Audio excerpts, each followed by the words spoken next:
Shalom, selamat pagi Bapak Ibu Saudara yang dikasihi Tuhan Yesus Kristus. Selamat kita berjumpa kembali dalam renungan pada pagi hari ini.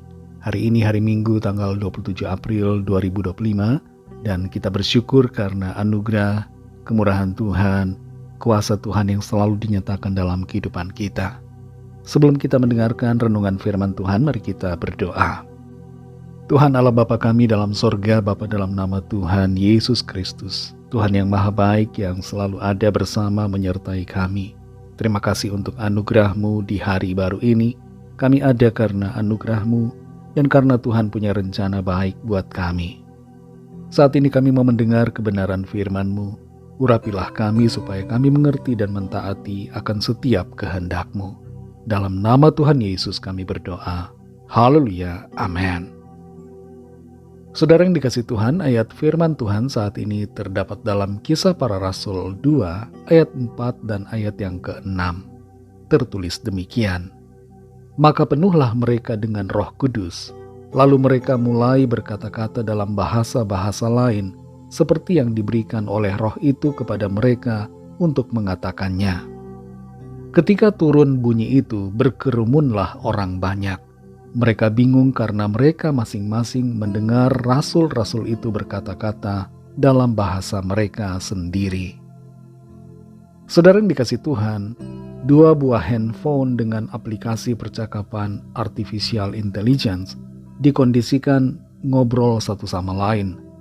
Awalnya kedua aplikasi AI ini berbicara biasa dengan bahasa manusia. Tapi kemudian yang mengagetkan adalah dua aplikasi AI ini mengubah percakapan mereka dengan bahasa yang sama sekali tidak dimengerti manusia.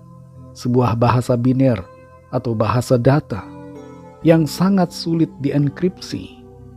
Komunikasi mereka tidak dapat dimengerti oleh siapapun juga.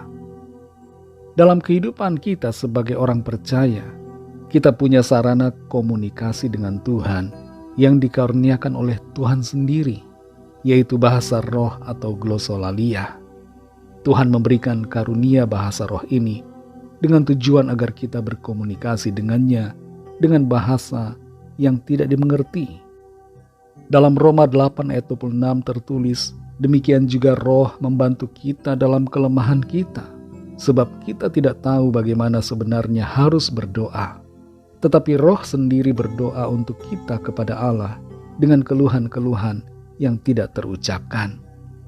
Roh Kudus menolong kita untuk berdoa kepada Tuhan. Seringkali kita terbatas dalam kata-kata, dan Roh Kuduslah yang menolong kita untuk menyampaikannya kepada Tuhan. Kita perhatikan dalam Kisah Para Rasul 2 ayat 4-6 ini. Di situ ada suatu peristiwa yang sangat-sangat luar biasa terjadi. Ketika murid-murid berkumpul di Yerusalem di sebuah rumah dalam suatu perayaan Pentakosta, mereka dipenuhi dengan Roh Kudus. Dan kemudian mereka berkata-kata dalam bahasa-bahasa lain, bahasa-bahasa yang diberikan oleh Roh Kudus kepada mereka untuk mengatakannya. Dan saat itu orang-orang yang berkumpul di sana, ada yang dari wilayah-wilayah bangsa lain. Dan mereka bingung karena mereka masing-masing mendengar rasul-rasul itu berbicara dalam bahasa mereka sendiri. Dalam peristiwa pencurahan Roh Kudus di hari Pentakosta ini, murid-murid mengalami kepenuhan roh. Dan mereka diberi karunia berbahasa lain. Tapi bahasa yang mereka ucapkan adalah bahasa yang dapat dimengerti oleh manusia. Ada dua macam karunia bahasa roh, yaitu berbahasa yang bisa dimengerti manusia dan bahasa yang tidak dapat dimengerti oleh manusia.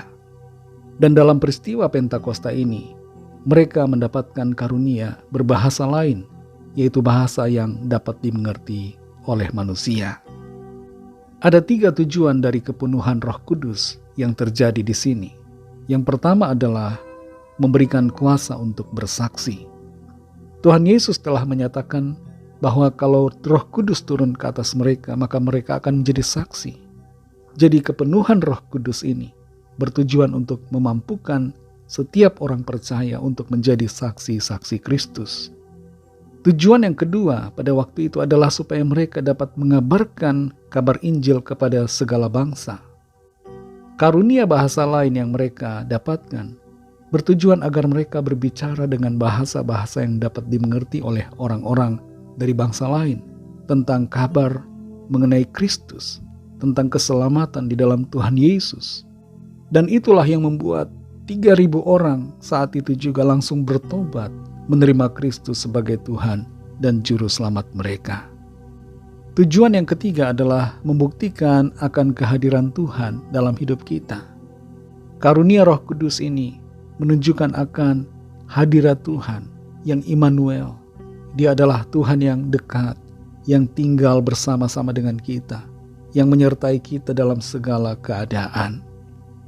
Saudara yang dikasihi Tuhan, peristiwa pencurahan Roh Kudus di hari Pentakosta bukan bertujuan untuk kesombongan diri, tapi bertujuan untuk bersaksi dengan berani, mengabarkan Injil Kristus, dan menyatakan bahwa Tuhan hadir dalam kehidupan kita.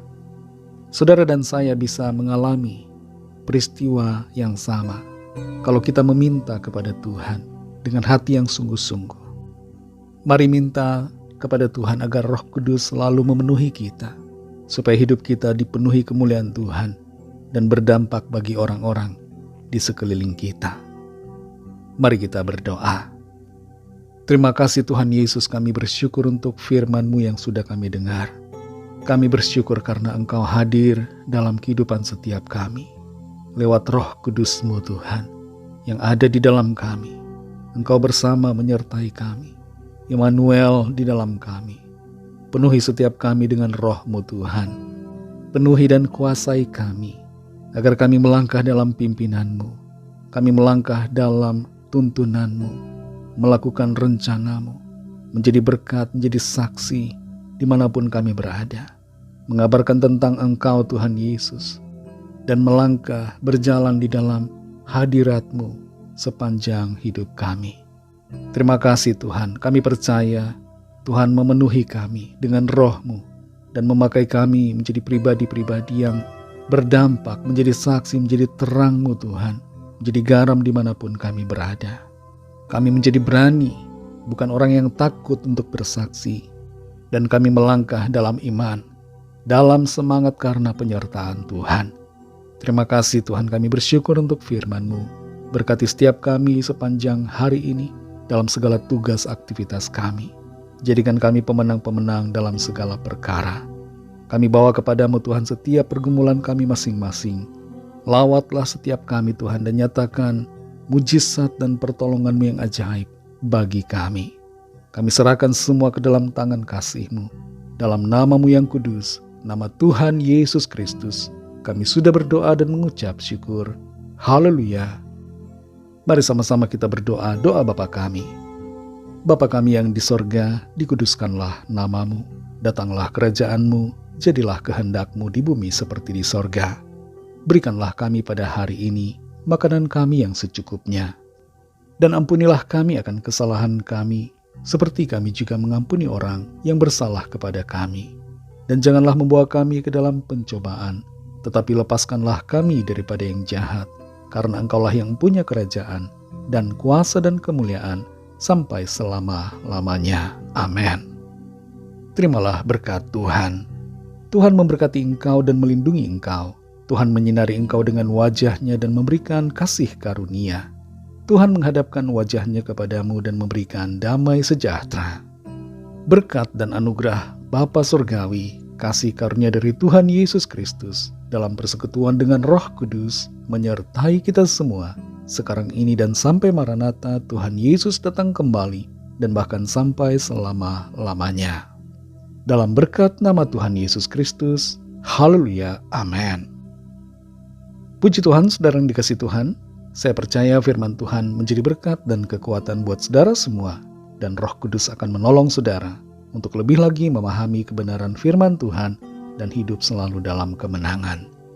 Tuhan Yesus memberkati saudara semua. Sampai jumpa dalam renungan yang berikutnya. Haleluya.